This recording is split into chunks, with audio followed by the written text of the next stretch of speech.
Il-Prim Ministru Joseph Muscat il-ħadd tiġġustifika l-permess maħruġ mill-awtorità tal-ippjanar għal bini ta' villa f'Arto DZ fil-Qala biex jatti l-fatt li fost oħrajn ivvota favur anke d-deputat laburista Clayton Bartono, Joseph Muscat qal li kollox mexa skont il-policy.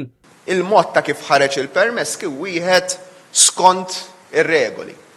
Il-problema hija li r-regoli kienu ħżiena qed nifhem jien, jew li r-regoli ma kinux jiftehmu. Dan hekk kif Muscat mar Fawdex biex jipprova jsewwi l-ħsara li wieħed mill-akbar skandli riċenti Fawdex għamel l-reputazzjoni tal-Partit Laburista.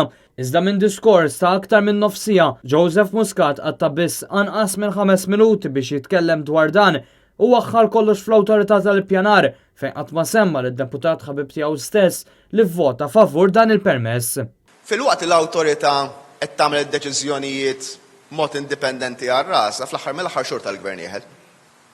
Issa, sfortunatament ngħid jien. U waqt li l-oppożizzjoni minn dejjem kienet kontra li joħroġ dan il-permess, Muscat iddikjara li wara kulħadd bravu biex jagħti d-deċiżjoni ta' gvern laburista kontra l-Awċin. Illum il-ġurnata mbagħad wara kulħadd bravu wieħed joqgħod jipponta subaħ lejn persuna jew oħra, jew with hindsight tajt kont iktar sensittiv jew lejn. Il-kelliema ta' qablu, is-Segretarju Parlamentari Rodrik Galdes u l-Ministru Edward Cicluna għażlu li jinjoraw għal kollox din il-kwistjoni.